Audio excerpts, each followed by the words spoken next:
Guys, welcome to the I Love CVille Show. Good Monday to you. Pleasure to be with you across Charlottesville and Central Virginia as we spotlight entrepreneurship in our community. Entrepreneurs, good vibes, heady vibes, just doing positive things in this community is what I Love CVille is all about. We're certainly going to do that with two rock star entrepreneurs who are not only doing it as self-made businesswomen, but also trying to support the Charlottesville and Central Virginia business community through an organization that I really am excited to spotlight, which is the Boss Babes of Charlottesville. Their story coming up in a matter of moments. We ask you to like and share the stream. That would absolutely mean the world to us if you can like and share the stream here on the I Love CVille Show. And before we get to our guests, our special guests, Carly and Linnea, we're first going to thank some of the sponsors that make this program possible. First, Intrastate Pest and Service Companies, a 4-generation strong business with an office in the Shenandoah Valley, an office here in Charlottesville off of Harris, a market opening in Richmond. We are their advertising agency of record, and we love servicing businesses like this that have gone from literally one truck with the first generation, and this business owner, Mr. Wells, would drive in his truck, service his first customer, and then go to a phone booth and call the next customer in 1969. Today, 4 generations later in 2019, the market leader across the Commonwealth when it comes to home services and pest control, and that's Intrastate Pest and Service Company. One other one we'd like to spotlight is the good doctor. His name is Scott Wagner of Scott Wagner Chiropractic and Sports Medicine. Who's got your back? Dr. Wagner's got your back. That tagline created in this shop about 5 years ago, and today, folks, the market leader when it comes to, chiropractic care, physical therapy, sports medicine. We love working alongside businesses that are committed to Charlottesville and Central Virginia, and both Intrastate and Dr. Wagner undoubtedly are. Harris Tolber is our director, Judah Wickower and Lauren Linsky upstairs, producers of this fantastic program. And I think on that note, what we need to do, Harris Tolber, is to go to the studio cam and welcome Linnea and Carly to the show. The show immediately looks better with both you guys on set. We're truly grateful for your time. I'm going to start with an open-ended question for you, Linnea, and we call it like the birth story. Okay. And the birth story is kind of the evolution of the entrepreneur, her passions, her interests, what she loves about running the business, kind of the flip book of your business.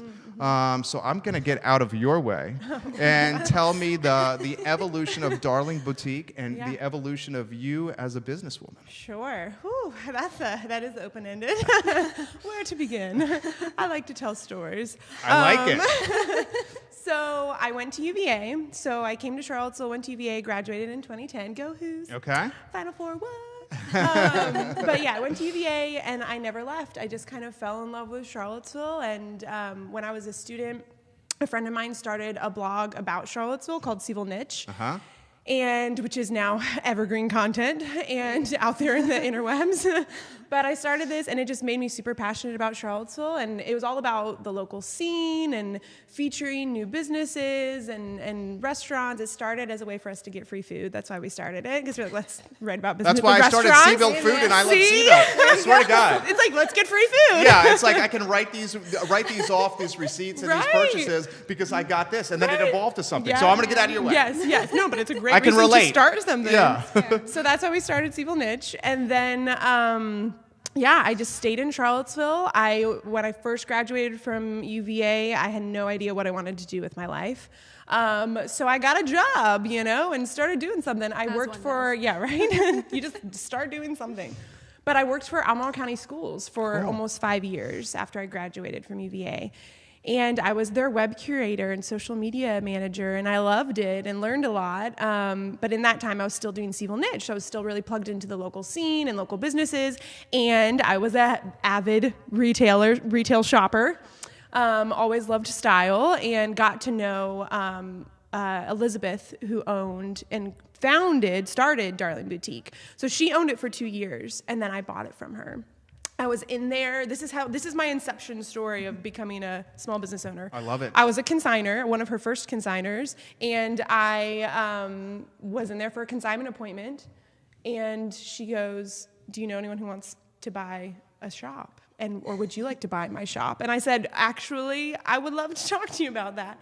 So I bought it with my friend, and we were the co-owners for a while. And 2 years ago, this summer, August is 3 years ago, I became the sole owner. So it's been like a journey of lots of like twists and turns and, you know, chapters and evolutions of things. But I love it. I love being a small business owner. And I think my love for Charlottesville, ever since being a student here and just kind of being connected to the local scene, made it an easy transition, even if it was a terrifying transition of like having the full-time steady job and, you know, the security of that, and then saying, I'm going to quit and go buy a business and be in debt for a while and it'll all work terrifying. out. Probably won't have a paycheck for a while. Right. But I did it. And I think my love of Charlottesville and the community of Charlottesville just made it possible. You know, Charlottesville loves small businesses. They love supporting local and love, I mean, you know this, I don't tell you that, but they love it. So I think it just became, you know, my heart and my love for Charlottesville became part of the core of the store. So yeah. I love it. I love it. Kimmy, thank you for joining us. Des, thank you for joining us. Laura Jackson, nice to see you. Tim Ryan in Crozet, Chris Turner in Fluvanna. Grace is watching in Richmond. Folks watching in Long Island, in Charleston, and in Charlotte. If you could like and share the stream, that would be huge. I'm going to follow up with you on that. I want to get Carly in the mix with the same birth story and evolution of your business, of yourself as a businesswoman and entrepreneur. Sure. You know, just put it in perspective, and I will get out of the way. Okay. Well, I kind of found graphic design in a roundabout sort of way. I went to college for architecture and dance, kind of very different topics there. I was an English major. There you go. Whatever. And when I left school, I started working in theater and events, came up here to work in a job in events, ended up just sort of becoming their in-house graphic designer. And graphic design kind of followed me through architecture and all of it. You know, I started out designing invitations for friends on the weekends and that sort of thing. But I kind of thought starting out, you know, graphic design is a really oversaturated field. Sure. It's going to be almost impossible to create a career out of that. And so I was looking to other things. Right. And which it is. Yeah, it is. Yeah. That's fair. Yeah. It's competitive. And a few years ago, I started taking the side hustle more seriously, started working with some small brands, building up that sort of thing, and realized that there actually was kind of a market for it. And then I started getting more involved in Charlottesville, and it's just amazing the kind of connections you can make here. You know, you mentioned to a few people that you're looking to work with small businesses on, you know, empowering them with powerful aesthetics, and all of a sudden, you know, you've got all these amazing small business owners that you can work with. It's incredible. So so it ended up working out, and I was able to dive into it full time about a year ago, and it's been amazing. I do attribute a lot of my success in it to my education because, you know, it's kind of this gorgeous intersection, graphic design is, between architecture, you know, the architectural mindset where you're looking at, you know, strategy, precision, detail, and the more kind of intuitive thinking and choreographing and experience that you get from a dance education. So that was articulate and really Oh my beautiful, gosh, right? that was phenomenal right there. Beautiful metaphor. Anyways. Can I get a redo? You have to. We have an hour to fill, so you can have like 18 redos here, Linnea. Turn both of those Harris into sizzle reels for us, please. You're right. I want to throw this to you. Was there, and you're getting props already on the Darling Boutique page. Woo woo. Stacy Morin. Stacy Morin says, I love this store Stacy. and this business. Linnea is a fabulous owner. I love you, Stacy. Like and share the stream wherever you're watching. We're airing on 7 channels across the I Love CVille network. Michael Jameson, thank you kindly for liking in Washington, D.C. We appreciate that. I'm going to throw this to you. Did you have like an aha moment? Or like a moment, because you said you bought the business from, you and a partner, you and a friend, bought the business from, was it the original owner? Yes. And then you had to buy out your My friend. partner. So you went through 2 buyouts. 2 buyouts. Oh, Okay. Buyouts are super stressful. Right. Talk to us about that. Oh my gosh. So the first buyout, I think, when I became the co-owner with my friend, and bought out the original owner, that was terrifying in the way of, oh, I'm quitting my full-time job to do this. Who knows what this is gonna, you know, be like. We were buying a business that was, you know, a successful business, but it was in a very different place than it is now in terms of the business growth and potential and everything. But that was terrifying. But I think because I had my friend with me, it made it doable. We could delegate things. We had to, we could share roles and everything, which made it doable. And then she, about a year and a half after we bought it together, she told me she wanted to go to nursing school, and that's totally her thing. She works in labor and delivery at UVA. She's incredible. We knew it was her path, and staying with the store was mine, so I bought her out. Now, that was terrifying in a whole different way, because I was doing it on my own, and I was going to be taking over. Because when I owned it with my friend, we didn't have any employees. It was just us, because we could rotate days. We could just, again, everything was 50-50, just splitting the load of the business. When I bought her out, it became, oh, wait, this is all mine. Okay. More debt. Yeah, more debt. Right? I had to get a business loan to buy her out. Yeah. Okay. So was the first one friends and family? The first one was our own capital going into it, a little help from family and stuff too. But that was what made that possible. And then the second purchase, because you guys had increased sales, so there was growth. There was growth to calculate into the buyout, which was good. I mean, I'm glad the business had grown. You know? Yeah. But so then there was a business loan involved, which is paid off in August of this year. That's awesome. Come on, right? So excited. Congratulations. That's going to be such a good feeling and a huge milestone. Right. It's amazing. And more cash flow. And more for cash you to flow. potentially grow the business or do something. Hire more employees. Personally. That'd be great. Was it, I mean, put it in perspective, then I'm going to throw it to you on kind of the evolution of where if you had an aha moment, or were you like, I think I can make a career out of this here? Yeah. Because I remember mine distinctly, but one question follow up to you is, when you went through the buyout of your friend, how did you manage the sense of vulnerability and terrifying and holy, lack of a better phrase, holy shit, I'm all in right now? This is about to happen. Yeah. I think I just kept saying to myself, if I don't try this now, I'm never going to know what I could become, or what the store could become, what the brand could become. I had the option to not buy her out, and we could have just closed the business. It could have been done right there. I didn't have to take the risk and do it, but I just said, this isn't done yet. I'm not done here yet. And part of it for me, again, going back to, I guess, the community of Charlottesville and the love of local and stuff that I have and that I think is shared here, is I didn't want to let down my customers. I mean, Darlene at that point had been around for 4 years and had a really strong brand. I mean, that's grown again even since I bought it out now almost 3 years ago. But Darlene turns 7 in October. It's been around for 7 years. Good for you. And I've been at the helm for 4 of them. So I'm I'm excited to see where it goes. But I didn't want to let down customers. I think that was a big motivating factor, was I know that this space is more than just my store. It's a space for community and people who come in and who love it. Love that. Yeah. So I was like, I want to keep it going and do whatever I can to see it grow. I love that. Sizzle reel that, Harris Tolber, all the way through that answer. Dana Ratliff Burkhart, thank you for watching. Oh, hey. Carrie Boss, thank you for watching. Lauren Stone Street, Stacy Morin, Katie Cunningham Rodriguez, thank you for watching right now on the show. Like and share the stream, guys. It further spotlights these fantastic entrepreneurs. Carly, I'm going to throw this to you. The aha moment, where I mean, she is selling. She's in the retail space, brick and mortar. Brick and mortar. Right. I'm selling this for this price, and this is what happens. Right. With what we do with client services, it's much more nebulous. Yes. It's more fluid. It's more fluid. Yeah. And it's more about finding where's the next customer going to come from. Yeah. Right. You know what I'm saying? Right. And what do they need? And what do they need? Yeah. I can totally 'Cause that's relate to always that. different. And that's a challenge in and of itself. Yeah. The question I have for you, and I'm going to slide this a little closer to you. The question that I have for you is this: what was your aha moment where you're like, this is a business, I'm rocking and rolling? Yeah. It was probably about 2 months into running the business full time. I had, right out the gate, I kind of scheduled my first month pretty full, and I worked with a photographer who I'd known for some time on her website, just completely overhauled it from scratch.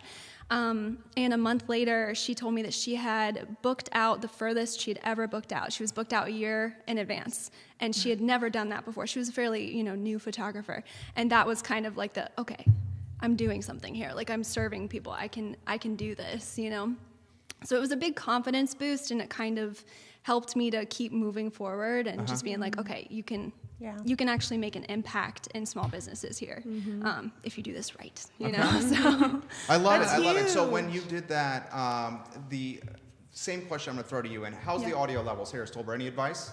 We're good? We're good. Okay, Harris Tolber, our director. We have the easy job. We just have to be ourselves. Right. These guys keep us looking good and on track. I don't even know. So this is the question I have for you. The same one I threw to Linnea. And I think every entrepreneur has to manage this in their own way. Is like, how did you manage the sense of vulnerability, fear? Like one big thing for me is our business is 11 years in May. Amazing. And it was Congrats to you. Thank you. But like when it was starting, I'm like, oh my God, I have to put my profession on Facebook. Yeah. That I'm the owner of this. Everyone's going to know that I'm doing this. Yeah. And if it doesn't work, Yeah. everyone will know that it didn't work. If you fail, you fail publicly nowadays. publicly, Yeah. because of Very social. publicly. Yeah. How do you manage that? Yeah. What are the tactics and strategies you use? Yeah. So for me, it's always an ongoing battle, right? You know, anytime you make a shift in your business, you kind of have to come to terms with putting that out there, that new kind of piece of yourself or of what you're offering. For me, one big thing is just leaning on friends, which is part of why to put in a Boss Babes plug here. But that was huge for me, especially when I was starting out, because the group is, you know, it's a little about networking, but it's mostly about support. And so, you know, you can go and talk about struggles that you're having and not feel judged, not feel like people are like, oh, okay, well, not going to work with her anymore if she's struggling with this. It was just kind of like, we get it. You know, we get it, and maybe we can help you in this way. So that's one big thing. The other thing is just kind of accepting that you're going to fail publicly. Yeah. Sometimes. Accepting you know? it. Yeah, accept it. I mean, obviously try not to, Right. But kind of accept it and be ready to come to terms with it and be ready to talk about how you failed and how you'll improve in the future. Right. You know? Well, I mean, I love that answer, and I love that you gave us a teaser to the next topic. Yeah. And I was like, that's a great segue to talk about Boss Babes. Great segue. Boss Babes, I've been hearing left and right, just kind of being in the space of being an entrepreneur, and I've seen what you guys are doing on IG, and I see the fabulous branding that you created, that it truly is fabulous. I love the brand identity about that. You have to talk about that. Yeah. That'll be the question that I ask of you. Right. I mean, the challenge of creating an identity for an organization that's made up of a bunch of people, I mean, that is no easy task. Yeah. I'm going to ask you about the Boss Babes, kind of the who, what, when, where, why. Show's yours. Sure. Well, I just love that.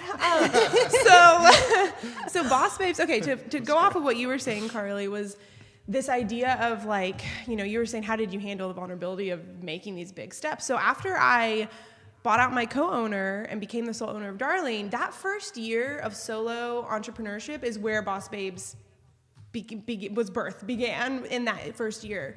Because in that first year, was like, I don't have the person who I could talk about all this with, the person who got it. I didn't have that person anymore.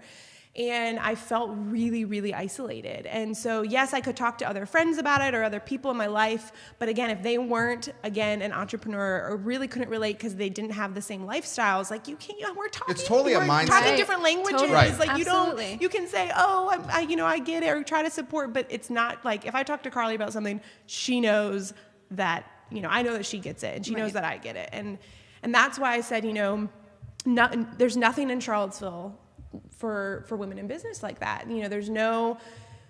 It came out of groups, but not specific to women in business. Exactly. Yeah. There's lots of networking in Charlottesville, but I was like, I want to create and see happen in Charlottesville, kind of harness. There's already so many women in business in Charlottesville, but I want to see us come together and support one another and kind of empower one another in that journey. So I heard about in Richmond. I follow this girl, a blogger from Richmond, on Instagram, and she shared on her Insta story at some point, like I said, in that first year. So this is 2 years this summer, Boss Babes, since it started, August. Yeah. So that means in 2017, I was like, years? What year are we in? Math. I was an English major again. I don't know.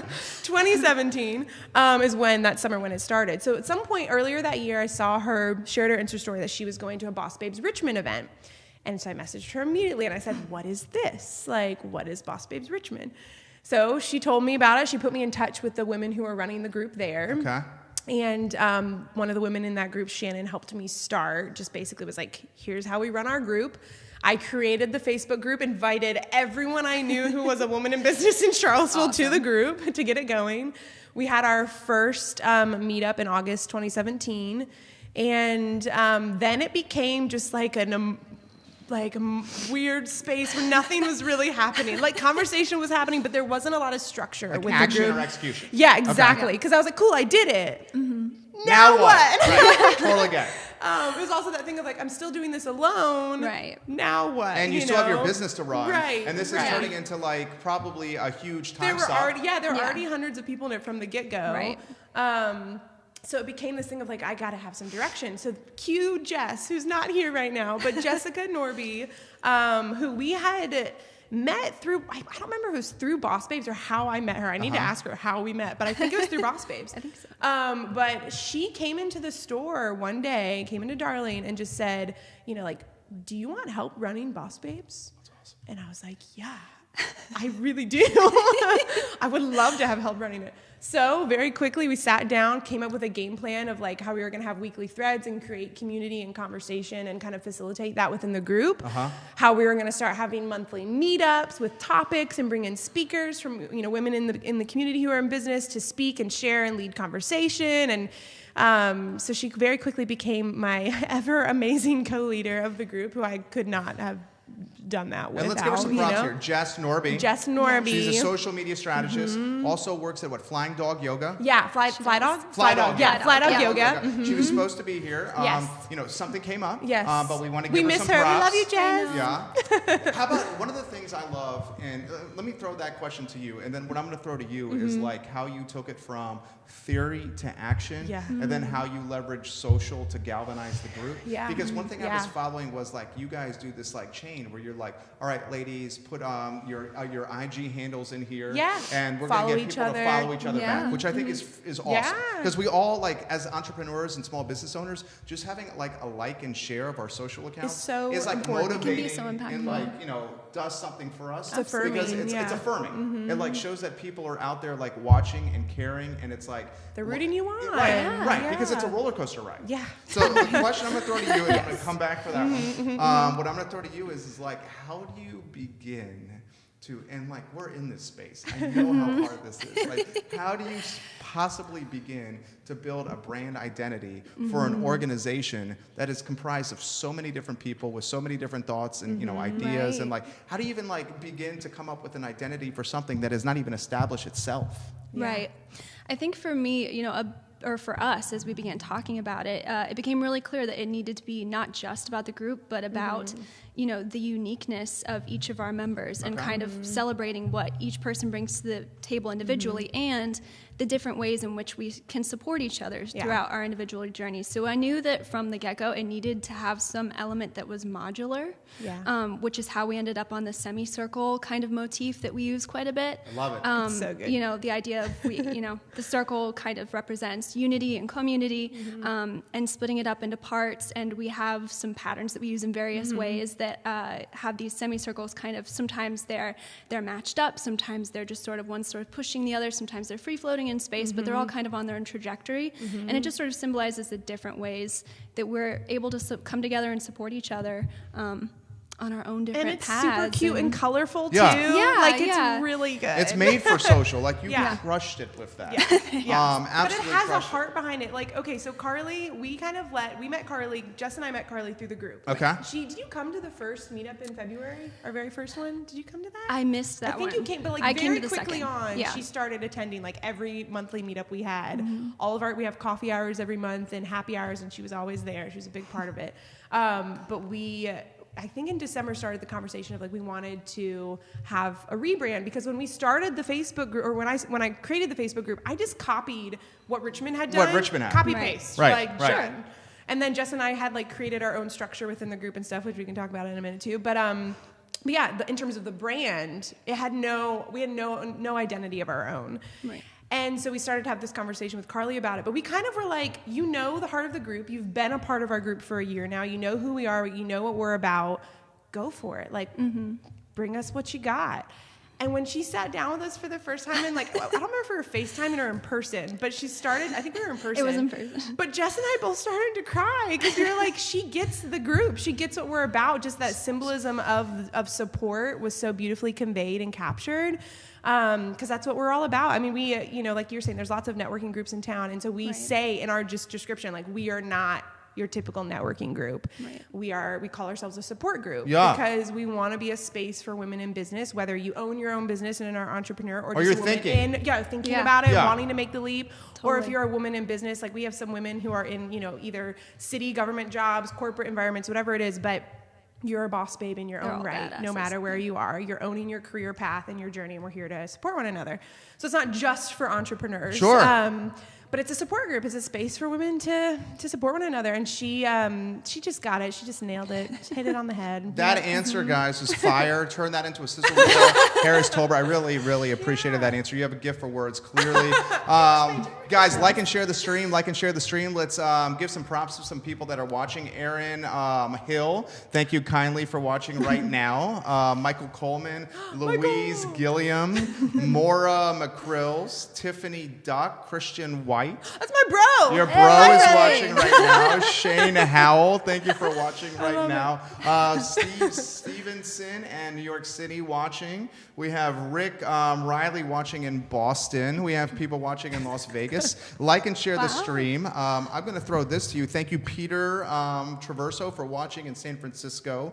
Jen Jacobs, thank you for watching. I'm going to throw this to you here. How about the sense of empowerment, or like the good, I'm just going to like throw firsthand perspective so I could kind of set the stage and then get out of your way. Like 11 years of doing this, like now there are many more good times than tough times, being a business owner. But in the beginning, there were so many more bad times than good times. Like I felt like I was constantly going like one step forward and two steps back. Yeah.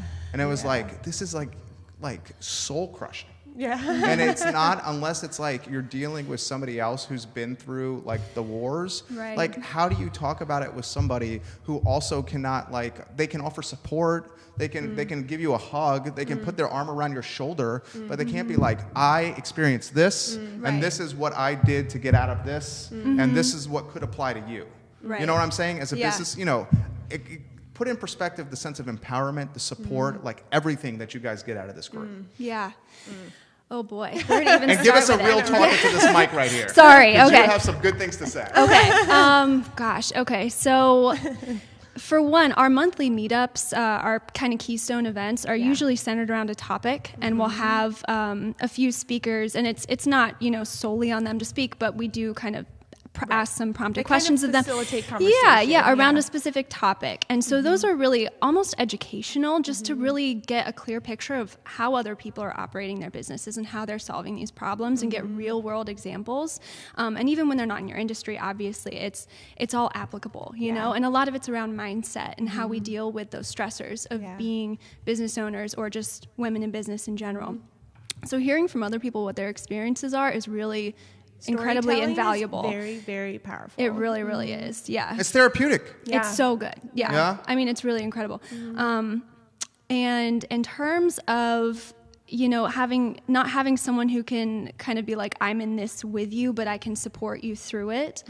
It's still just, you're better with words around this than I am. I guess what I was thinking when you were asking that is like, it's the group we've seen, I think there's like, I don't know, we're around the 700 range. Yeah. 700 members? Yeah. Shut the front door. Yeah. That is amazing. Yeah.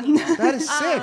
And then for these monthly, that's the Facebook group. And then for these monthly meetups, we range from, 20 to, I think our biggest event was like 50 or 60 women, I think about Sounds 50 about women. right. But I think what we see, because there's such diversity in the group of women who, like you said, are thinking about taking the leap, or you're in a different career path. Like she's a freelancer. I'm a brick and mortar. Yeah. We've been doing it different amount of years. You see a lot of that in the group too. Of people are on all different parts of their their path with their journey and their business Their career. evolution. Yeah. Totally. So because of that, you can have women who can chime in and say, like, one of our recent events in February was Braving the Wilderness. It was a Brene Brown centered conversation about being brave in your business and what does that mean to you to be brave in your business. And we had, Love that. a woman who had or a team, these two ladies who had just opened a salon in town, Adara, that just opened last year, and but have been in the hair industry for, I can't remember how many years, like 15 years, long time, but just took the leap and started her own salon. So she's like just starting it out, getting that beginning terror of like one step forward, two steps back, probably in a lot of ways, but seeing the growth and seeing it all happen. We had someone who's been doing her business for longer. I think Laurel Denise, love you. I think she's been doing it for longer, like maybe 7 years or so. I can't remember how long she's been doing her business, but she's someone who could speak to maybe, I'm not in the beginning anymore, so I can speak to where I am now, and kind of like, so because we have these levels of tenure, longevity. I like tenure. Yeah. Then you have, I think that's where the support comes in, because you might, share something in the Facebook group. So in the Facebook group, a little bit of the structure, we have these monthly in-person meetups, which we call I liked the keystone word you use, but it's kind of, these are the core of where community happens, because you actually get to meet someone face-to-face, share face-to-face, and have that in-person, community happen, which is so important. But we also have every week, every day of the week except for Saturday, we have these threads that happen in our Facebook group, whether it's, get engaged in the community and share upcoming events or things, ways we can be sort of supporting one another in person in the community. Get support, which could be something like, hey, I'm working on a project, I need a photographer, or hey, I need a graphic designer, or hey, I need an answer to this question. I need a new label printer. What do you guys use? I mean, it can be so basic, but it's just a way to get support. It can also be personal. Hey, I'm really struggling with being terrified lately. Right. What did you do when you were really terrified? And just we can have these honest dialogues, and that's just in a Facebook thread, in a post. So and there's the sense of trust that's there, where like if someone's making the referral, you're like, all right, this person has gone through the wars or has like used this particular vendor. So this like saves me my most precious commodity, which is like our human capital. Like we will never get yesterday back. So like if you can save a bunch of yesterdays, that's going to build a much more successful tomorrows. Yeah, that was good. Make Thank that you. a sizzle. There you go. You have a new Linnea's got jokes right here. I like it. Al Schoenberg, thank you for watching. He's the CEO of Keswick Vineyards. Ray Cadell, thank you for watching. Like and share the stream. Yuki Weaver says, go ladies. Love Yuki. Ellen Stamp says, great interview. You guys are perfect examples for younger women. Ellen. How about that? And like I was like realizing this when we have we'll have folks that are fresh out of UVA or folks that are like out of Piedmont, or I have folks that are like in their 40s and 50s coming in to the place, and they're like, you're doing this, give me some experience or give me some advice. And I'm like, at first I was like, dude, I'm like not that old. Like, why are you asking me for advice? And then I realized that like this thing is turning 11 in May. Yeah. And the average business is like, 80% of businesses fail in their first 3 years. Yeah. So if like we're 11, we're like almost 4 times the life of the average business. Yeah. So then I started being like, all right, I owe it to the community to offer this perspective. And it's one of the influence behind the show. Yeah. So where I'm going with this is like with you, when do you start realizing, man, people look up to me? When you start embracing that people look up to you? When you start saying like, I should be giving this advice to people, and it's not egotistical. It's like people literally looking for help, and if I don't do this, I'm actually doing them a disservice. And I have something to share, and I should share. Like you have a voice. That's what I guess I'm trying to say. When it gets valuable. Talk to me about that. Yeah, that's something that I've kind of struggled with over the last just few months, really. Being that I'm still kind of I'm about to wrap up my first year of being full-time in business. Yes, it's been amazing. But yeah, at the beginning, you really don't feel like you have that much to say. And I think it's, social media is so amazing for that, because you can put out these little nuggets and see what resonates with people and see what people need more of. And if that's something you have experience in, then it's just a perfect segue. I recently have started doing, a weekly series of, just quick SEO tips, awesome. which I would not consider, I'm not like an SEO expert, but I have a few years of experience in it, so I know more than the average. Which is more than 95% of people. Yeah. And because it's intimidating. It is intimidating. Yeah. And if you can simplify it and just give like something you can do in 5 minutes, then it's valuable. Which was hard for me to come to terms with. And actually a couple of Boss Babes women were kind of pushed me to do it. So they're probably like, I need to know this. I did. Exactly, thank you for telling me this information. I need to go change my website now. And I recently started adding some interns to my team to try to help, educate other people on what the business of being a designer is like. So it's just kind of, testing the waters and seeing what resonates with people and what's actually helpful. But I did kind of, I know that I'm in my first year of business, and it may seem ostentatious to start bringing on interns early or something like that. But girl, get that help. But I feel Delegate. like as soon as you can start helping other people, you kind of should, you know, if you can, or at least that's how I feel about it. Yeah. So.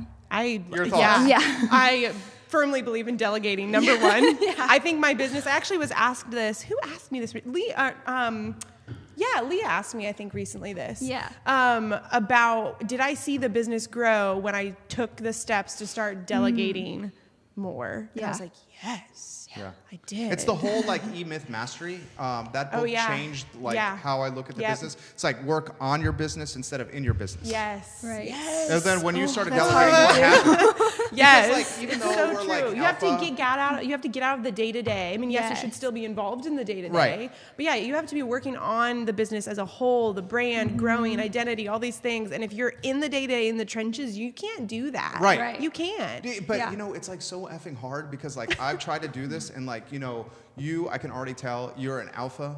I would bet have like, just like I do it, I mean this in the incredibly positive way, probably has some control tendencies. Yep. Okay? Like, so People do I. only like that. I have control tendencies as well. You're probably thinking like, I can do this better than anybody else can. I totally can too. I like letting go of things and being like, you do this now. Right. And then you're like, it's so freaking painful to let go because once you let go, they're like, what if they don't do it like I want? Yeah. But you know what? That's where education comes in too. Yes. Because if you're going to be delegating to people, it's on you as the person who knows your business the best to train them the best that they can be. So, I mean, part of it is, you know, so one of the things I delegated so the business started to grow. Day one, I hired a cleaning lady.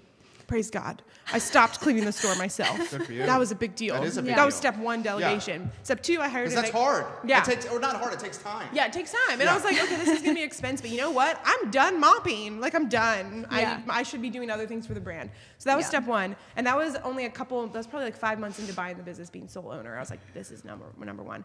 Step two, hired an accountant. Yeah. Dude, I Yes, want to give you some props on that. I wasn't sure if it's on your IG or on your Facebook page. You like recently celebrated getting like your taxes done on time. And like, was it on Facebook? Yeah, I think it was on Facebook. Yeah. You're like, guys, I got my taxes done on time for the first time. Right. And like, I could totally relate. Like, because I'm the perpetual procrastinator and like getting like the minutia. Patrick. Yeah. I mean, put that in perspective. Yeah, I mean, right? you must have been like, hallelujah. Yeah. I mean, hiring an accountant changed so much for me because, again, as the business owner, you need to know your business's finances in and out. You do, but that's not my area of expertise. Right. You could trust somebody else. I own a retail store. Right. Like, my expertise is that avenue, not money. So, Sure. hiring someone who could be this like financial Get your advisor, balance sheet, your P&L, so everything, then you I can was look like, at the columns. Yes. Yeah, exactly. That was huge. Then step three, I hired an inventory manager because Darling is a consignment shop. So we get hundreds of items of new inventory every week. And I was like, at first, when I became the sole owner of the store, I was sitting at the store until 9 or 10 o'clock at night. I was working 12-hour days to do inventory after I'd closed the store and worked there all day. Jeez. It was the crazy year of my life. But I finally was like, I have to hire an inventory manager. Did you have personal life? Not much at that time. Right. But I survived. Totally I was too exhausted. I was so exhausted, you know? I think my quality of life ever since delegating these things out has exponentially increased. Awesome. Which makes your business better. Has grown. Yeah. The business has grown because I'm able to focus on, like you said, on the brand, macro instead of the micro, instead of these things that I shouldn't be wasting my time on. Love it. So that's huge. But yeah, I hired an inventory manager, and I was just gonna say, bringing that up, like, you train them. You build them up, here's what to do, but then it's an ongoing, like I've had an inventory manager now. I hired my first inventory manager in April of last year. And then Lisa, my current inventory manager, who I love, Lisa, she started in September. Singing answers are the best. I do like to sing. That doesn't mean I'm good. But Lisa started in September, and she's amazing. And it's an ongoing training. You know, there's going to be moments where we have to sit, powwow again, and say, hey, here's something that I realized I didn't articulate well to you the first time around. Let's go back and revisit this. And it's not, basically what I learned is if your employee messes up, or doesn't do something the way that you think that should be done the way you want it to be done, it's because you didn't articulate it right to them. I I struggle. So, That's the but you hardest have to part for be, me, is your the managing ego of has to people. go away, and you have to say, Yeah. hey, let's talk about this because I clearly didn't communicate it well to you. Rather than being mad at them for doing it wrong, Right. it's your fault. I love Yeah, it. I feel like- Charlottesville City Council candidate Bellamy Brown, thank you for joining us. I'm about to get you in the mix. Rudy That's okay. Brown, thank you for joining us. Tyler Berry, an entrepreneur, thank you for joining us. Corbin Snow of Snow Nose, thank you for joining us. Like and share the stream wherever you're watching. We're live on 7 channels across the I Love CVille network. Jump in here. I was just going to say, I feel like outsourcing is a really, it really clarifies what points of your process need some work too. Yes, absolutely. Especially in terms of, like, you can probably relate outsourcing design work. It really clarifies those elements where you're like, oh, if I can't explain what my process is here to someone else, then obviously it needed some what is refining or my at least some process? clarification, you know? Yeah. If I can't explain it to someone and give, you know, give them I'm an going to learn idea. from you here because Okay. we have roughly at any given time, say, 300 active accounts, Mm-hmm. okay? 300 active clients. And this is where I'm going with this. The process that we struggle the most on, I think, is something that you probably kick ass at, and it's the design piece. Like, Okay. what is the process? And I'm literally going to learn from you. Okay. So when someone comes in, Take out your notebook. I don't and see you they're like- taking notes. they're Then I want to hear yours. well, I'm happy to. Anything. Okay, yeah. Okay, so great. this is where we struggle the most. I would like a brand built. I don't know what I want, but I'll know it when I see it. This is the color palette I like, but I'm not sure if it's the right color for my logos. Right. I'm not sure if I like linear and clean versus artistic. I have no idea what I want the design to be. Right. I mean, it's so effing hard. Those are actually my favorite questions. Are- That's my so favorite good kind at of it. That's client. what you love? Well, Because you have carte blanche?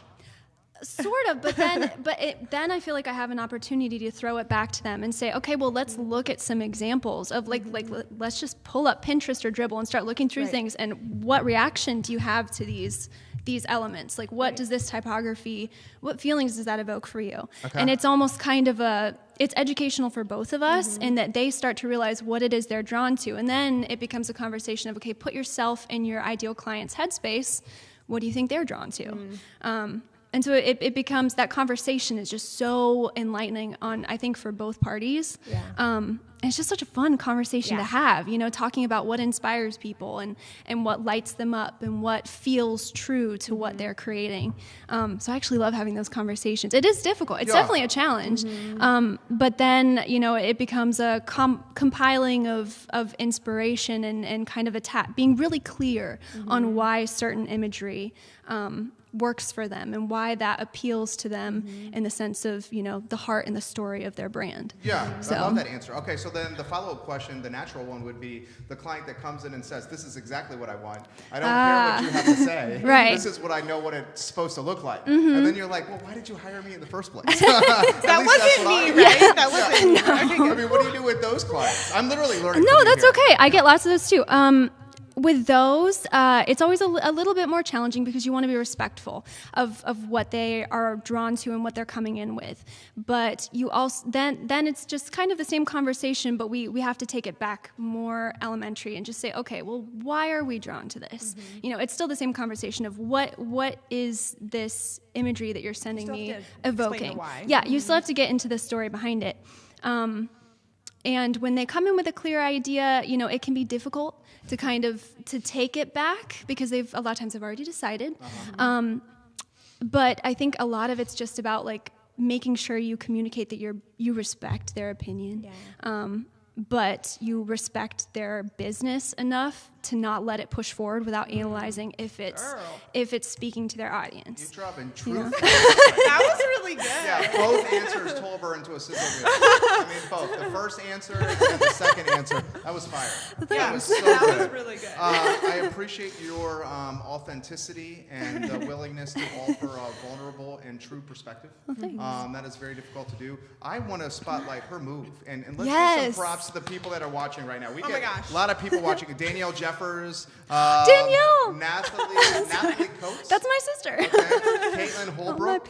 also my Ashley Jones. Cassandra Clark. Chris Hi, Christensen in Richmond is currently watching. John Updike, thank you kindly for watching. Like and share the stream, guys. Let's put these ladies in the spotlight. Jonathan Galasso in Louisa. Rob Lawson in Richmond. Bill Granford in Orange. Michael Jameson kindly watching right now from Crozet. I'm going to throw it to you. Over the past, week? Yeah. Okay, this girl, this businesswoman has had her you've been essentially a general contractor. Basically. Okay, rolling up her sleeves and gosh. going from location to from one old location to a newer, broader, more robust, bigger, more expensive. Stunning. You know, I actually learned in this process, I'm a really good negotiator. Get out of town. I All right, I'm believe going to get it. out of your way. I believe it. Talk about the entire move, negotiation, Yeah. and the move itself. So I found out first week of January, that the space 2 doors down from me, it's on the corner of First and Water downtown. It's 115 First Street South. Love it. Love it. Almost blacked out on what the address is. It's 2 doors down from where Darlene has been for over 6 years. This is a space that I have always had my eyes on. Okay. And not even just my eyes on, my heart, I have known that this was a space for Darlene. Okay. I just knew it. I've had a vision for this space for years. So last summer, I was renegotiating or negotiating my lease renewal with my landlord, right? And in those negotiations, shout out to K Holding LLC. Anyways, you guys are great. Love you guys. They're so supportive. Oh my gosh, they're so supportive. They've been incredible to work with. But K Holding LLC? yeah, it's Ludwig Kutner. I was going to say, that's the Kutner family. Yeah, he's Okay. amazing. He brought me a bottle of sake to our grand reopening on Saturday. I love and it. it was That's delicious. awesome. Thank you. He owns the terraces. Yeah. He owns a ton of Yeah, stuff. yeah. The X, the whole Yeah. X complex. But they've been incredible to work with, and he's so supportive of entrepreneurs. So he's all about supporting me, which has been really awesome. So to have was that. Susan on the other side of the table? Yeah, His yeah. So attorney? Susan, Susan Crucial? Yep, she's Okay. amazing too. And then Yeah. Erin Hill, the property manager, who I work the most closely with. But Okay. they're all an amazing team. Everyone's 3 degrees apart in this town. Right, pretty much. It's Charlottesville. For sure.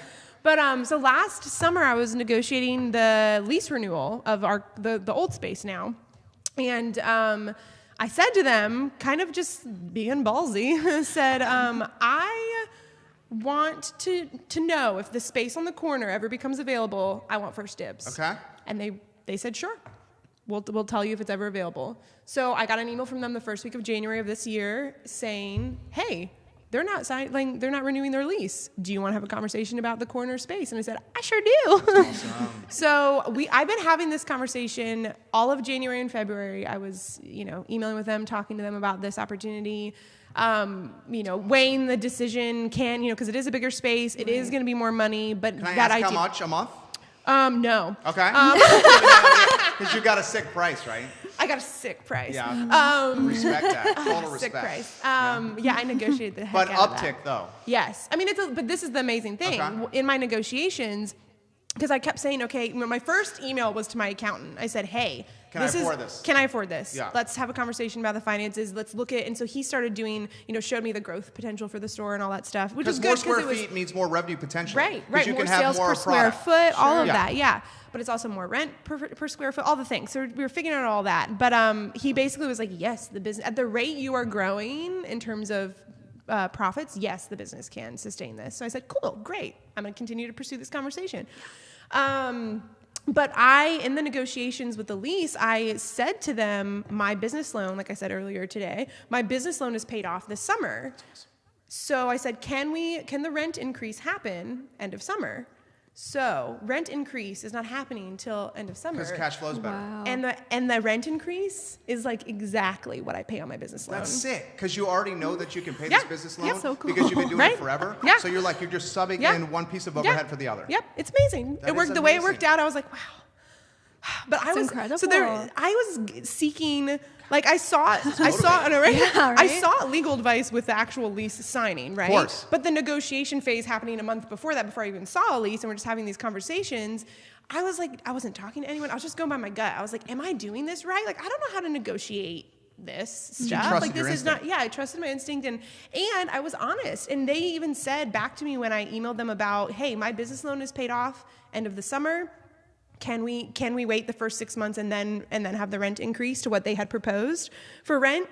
And because I said that it'll be covered then, like I will literally, that money will just slide right over to rent then. And they were like, we appreciate you being honest, like in telling us, hey, I have a business loan from buying out my business partner. They want you to succeed long term there. Right. Yeah. They don't want you to go out of business. They don't want me. Yeah. They don't want their space to be empty. They want rent. Yeah. They want rent. They want money too. Right. So it worked out so well. And they even, they said, we appreciate you being honest with us about that because we will absolutely honor that and wait to increase the rent. So that was huge. Savannah Griffin Mullis? Yeah. She says, oh, hey. She used to work for me. She's one of my former darling gals. It's a textbook example. You're getting a lot of props on this answer right here. It's a textbook example, and I'm going to throw this back to you. And then, Carly, I want to get you in the mix anywhere you want to go. It's a textbook example of, like, you always ask. Yeah. And like the worst thing they can say to you is no. Right, exactly. That's and if they say no, you move on. Right, exactly. Yeah. But so many people are afraid to hear no. Yeah, yeah. And that's the thing that with this whole process of moving the store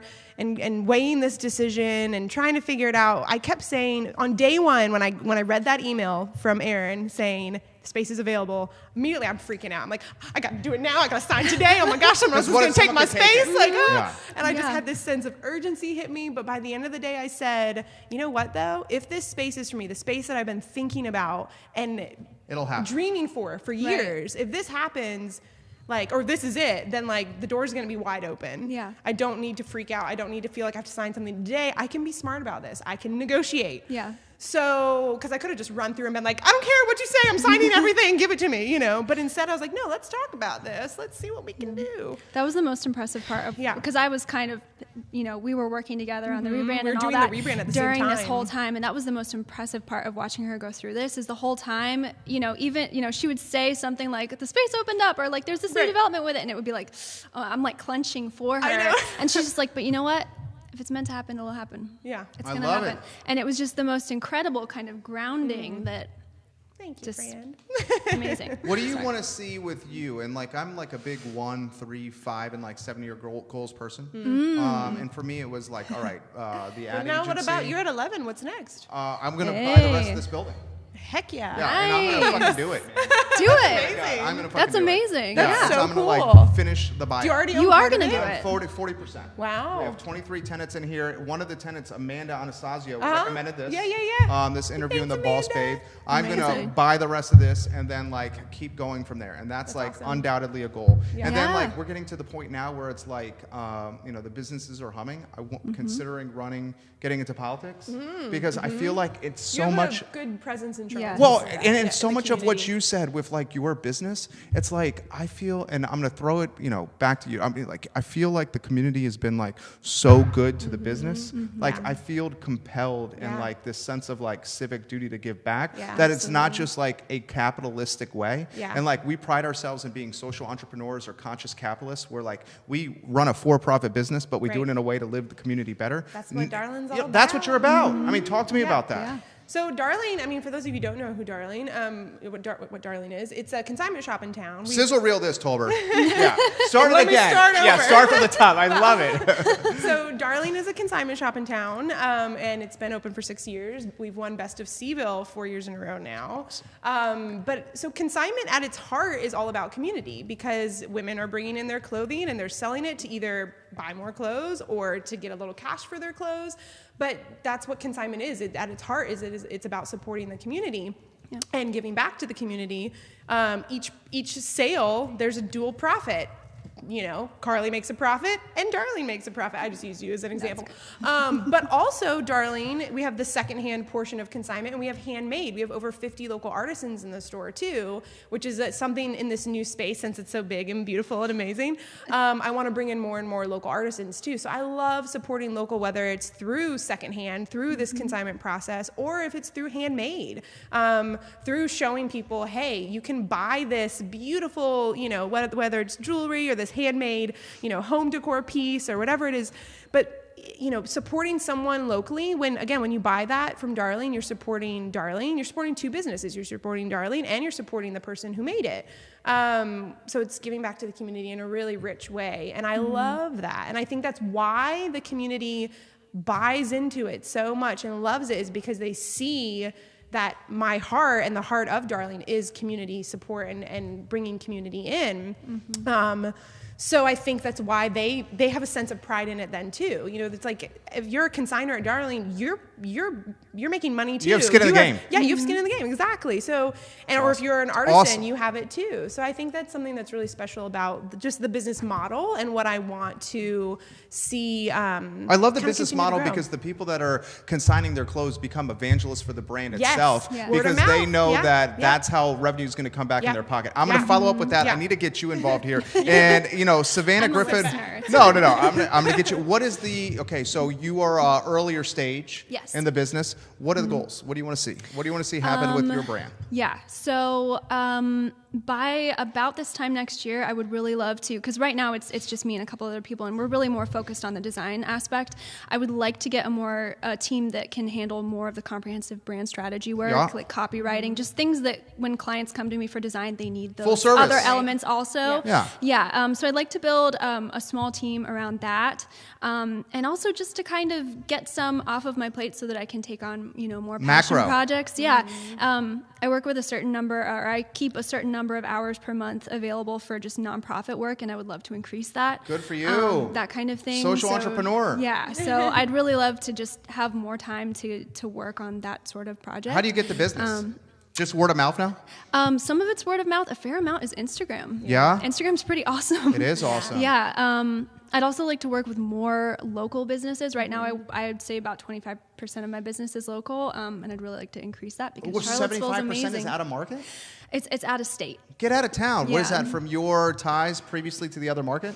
Yeah, it's some of it. Yeah, some of it's just word of mouth, friends that move away, that kind of thing. Cool. Instagram Or probably, too. Instagram. Yeah, a lot of it's People who Instagram. find you and are like, I want Yeah. to work with you. Talk Exactly. to me, I mean, this is a question for both you guys, is like, what we're trying to do with ILC, with I Love CVille, IG, and social across the board is just like positive vibes. Yeah. Like, I'm so tired of like getting on social, on Facebook or IG, and like seeing some kind of hatred to politics, yeah. or like some kind of nastiness. We flip the script and only go positive. I want to throw it to you as like, how are you leveraging social from a positive standpoint to build brand identity and new Right. clients and giving back? Right. My whole spin on branding is I'm just trying to empower small to mid-sized business owners with the tools they need to create, a strong aesthetic presence that is rooted in strategy and also ties back to their mission. So it's all about trying to empower small business owners. And I feel like a lot of times when they come to designers, whether, it's a rebrand or whatever, they feel kind of either intimidated, or if they're they come with an old website and it needs to be redone or something like that, they almost come expecting to be judged in a way. And so I try really hard to meet business owners where they're at and say, okay, this is what we've got and this is where we can move forward from here. And I work with some new business owners, and sometimes it's just not in the budget, and that's another area of growth. I'd love to try to come up with some create some more resources for people who are really just bootstrapping it. But I always try to just meet people where they're at, and I try to do that in social too, and try to provide support and guidance for people who maybe can't work with a designer yet, but it's in their sightline, or maybe they're feeling a lack of confidence around their visual presence, and Love just that. need some tweaks. Maybe it's not an overhaul, but just something that they can do on their own. Love that. Just to kind of help them feel more confident, and like they can go after those big fish without having to think, well, I hope they don't go to my website, things like Sure. that. So that's where I try to come She from. does It's that just so great. So I can tell. Sizzle reel, those two answers told her. That was great. When she was talking about the future of her business and also all the way through that answer. I'm going to get you involved, but before I do, I got to give some props. This is someone that's given props to you. Oh. Linnea is the prime example of a girl boss finding her own and making Yes. huge decisions with such grace. She's an amazing owner and boss. Of course, this fell into place because she has earned it wholeheartedly. She is truly an inspiration. That's from Savannah. Savannah. Billy Kernick is So now true. joining us. Hey, Billy, from, is it Vivi's Cakes? We got to get you on here. The new sweet house Oh, yeah. on Ivy. Oh, that's right. So Billy is the inspiration and the entrepreneur behind that. We have a lot of people watching right now. love We're it. 62 minutes in, and you guys have absolutely crushed it. so good at talking. We're just oh, yeah. so good at talking. Talk to me about, we've touched on this already, your social piece. Talk to me a little bit about like the expectations or goals for your business. I feel like I'm so excited for your business from a brick and mortar standpoint because your brick and mortar is different than a lot of like traditional brick and mortars because you are like literally leveraging folks who are like, they become evangelists for your brand when they see like a jacket or some clothes or whatever it may be, something from their wardrobe where they have like these like timeless memories or these experiences while wearing and they like give them to you to monetize. That's no easy task. Yeah, right? I mean, no that's pressure. That's so People personal. aren't attached to their things at all. Right, isn't that, talk about personal, right? Yeah, it is. So I'm also the one, I do all the consignment appointments and stuff too, and it's funny. I bet you're good at that. I love it. Is that one of your favorite parts? It is, and it's because you're really, a people really person. Fun. Yeah, so I'm talking to people while I'm doing it. Sometimes while I'm going through the stuff, people are talking to me, or sometimes they go shop around the store. Sometimes they leave and come back. Up to you, you know. But yeah, people are so. There's such a connection. There's a deep connection that comes from consignment. And I think that's what, even if, it's funny, even if I remember your face, if you're a repeat consignor or customer, I'll remember your face, or maybe, because then also I know names really well because of either emailing people or seeing it in, our system, our inventory system. But like, there's such a deep connection with people, and they come back if they're a repeat consignor, and you have another conversation with them. Oh, how was that thing you went to? Or hey, it's like you share life with these people, especially if they come in regularly.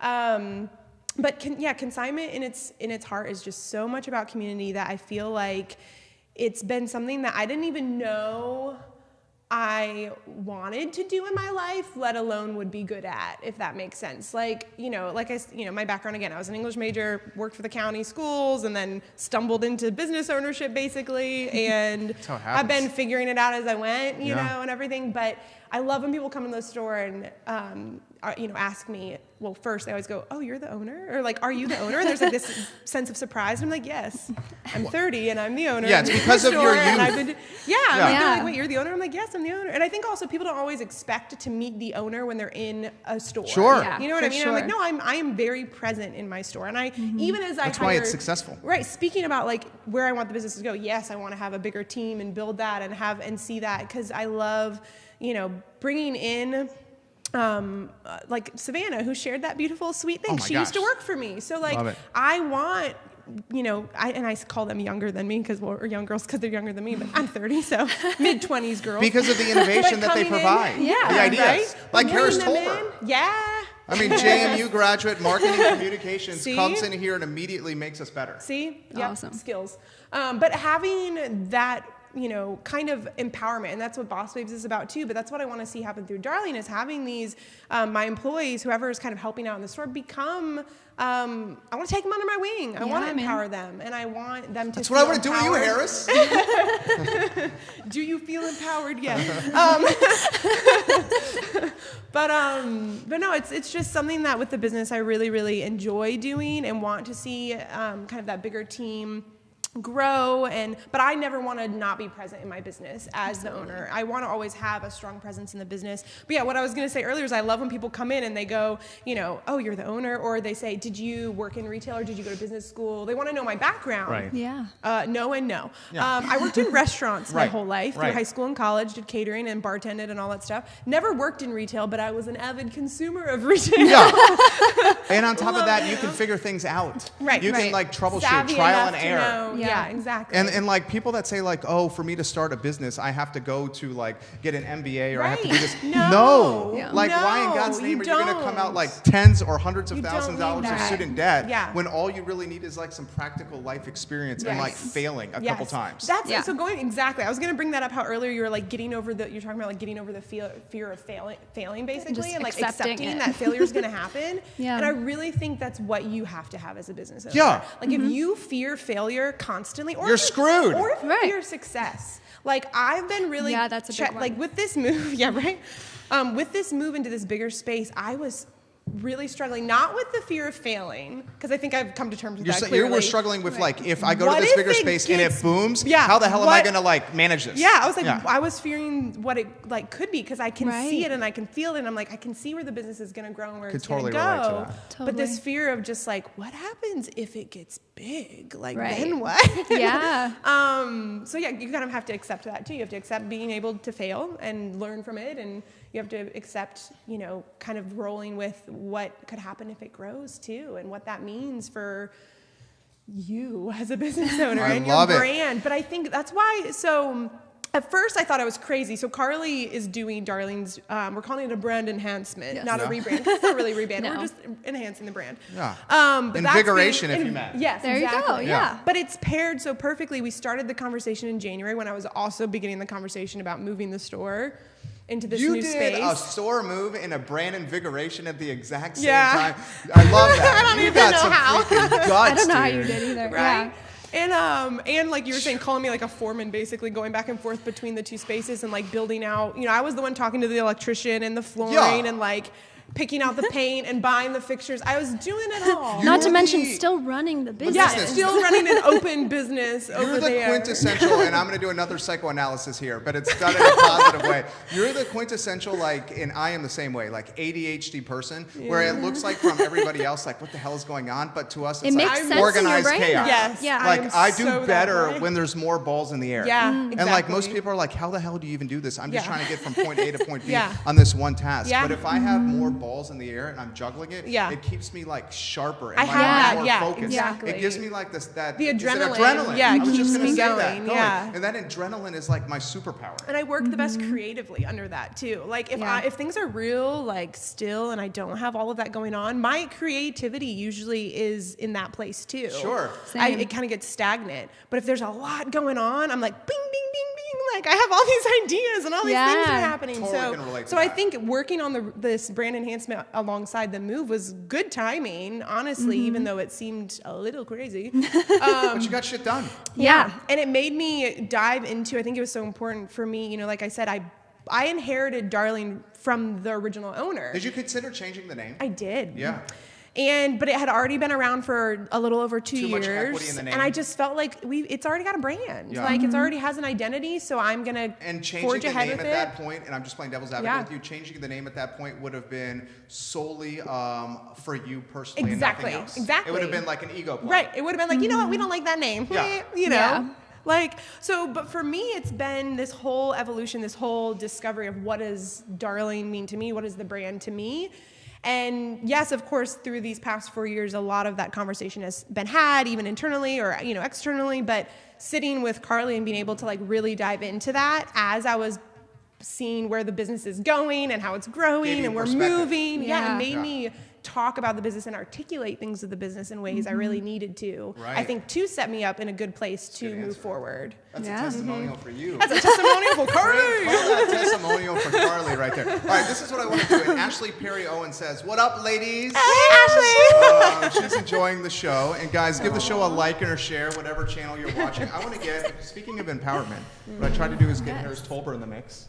So we try to like bring that sense of empowerment with him. And then we'll close the show, Harris, with a final word for each of them that will turn into a sizzle reel. First, we're going to go to you. So you guys, your opportunity to think of your final word and where you want to go. Harris Tolber, jump in here, my friend. All right, Jerry. Well, first of all, I mean, when Linnea and Carly came in the store, like it was just a wave of positive energy. I was like, here we go. Like, We've also had a lot of caffeine, so that might help. Shout out to I was Lonely. like, right? Thank you, neighbor. you know, I knew right off the bat that just positive vibes were going to be bouncing around the studio. And, you know, one thing I loved that Linnea said was you were talking about not only the fear of failure, but the fear of success.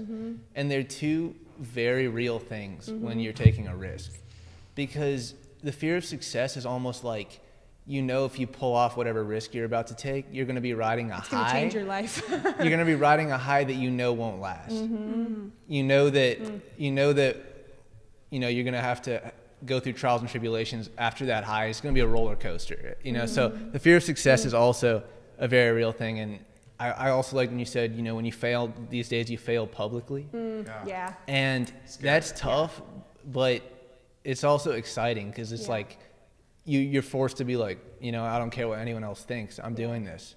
You know, like, and people are going to see it. And like, if I can overcome failure, it's just going to make me more successful than the next person.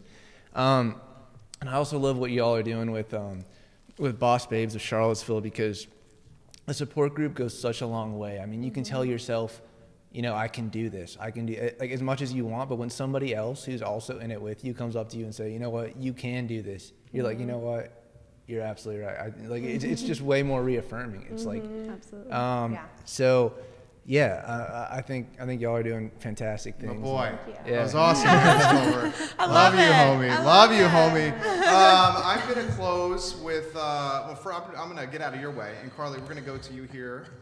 And what I'd love for you to do is interact with this camera here. From the heart. We're gonna sizzle reel this. You have carte blanche, which is Carte blanche. some of your favorite brand identity projects. Anywhere you want to go, show is yours. What would you like me to? Anything you want to say? Anything. Okay. Yeah. Gosh. Spotlight. Right. I don't know. I'm just so thankful to be located here in Charlottesville as a small business owner. It's a beautiful place to be kind of starting your own thing and really going with your gut, but also to be involved in the community because we have such a strong small business community. And it's amazing how everyone just kind of lifts each other up. And, you know, you can be in any random coffee shop and talk to anyone in line. And they'll be like, oh, yeah, do you need help with this? Like, okay, yeah, I know somebody. Like, it's an incredible place to live and also to be in business. So I'm just incredibly thankful to be here. Love it. Sizzle reel that, Tolber. Love it. Linnea.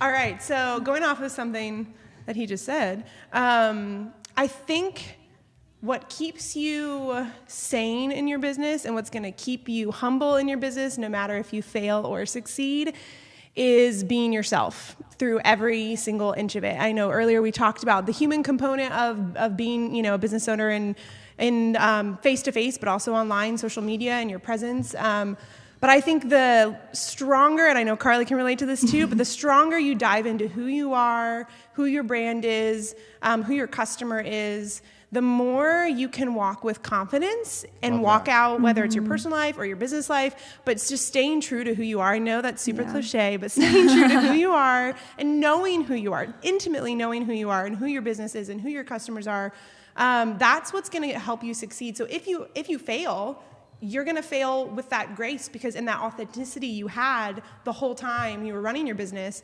because it's how you walked every day. So just staying in that. And if you succeed, you're going to be right there too in that same human vulnerable place because that's how you've carried yourself every day.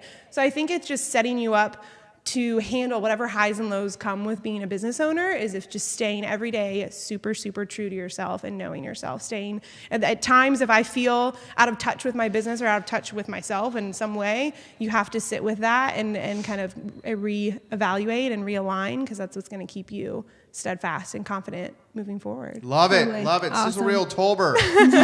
Josh Hill, thank you for watching. Andre Xavier, CVille Hop on Tours, thank you for watching. Like and share the stream. A lot of people watching. You guys crushed it. You made us better today. Thank you for having us on. Thank It was you. really It was fun. Yeah. It was great. It was invigorating. I love doing this because I often leave the conversation feeling like, you know, like when you surround yourself with business owners and entrepreneurs and you feed off their energy and then you go into, especially on a Monday, you go into the rest of the week Feel I good. am gonna kick Yes. the SHIT out of this week and own this week. So true. All right, we So close true. the show the same way every time.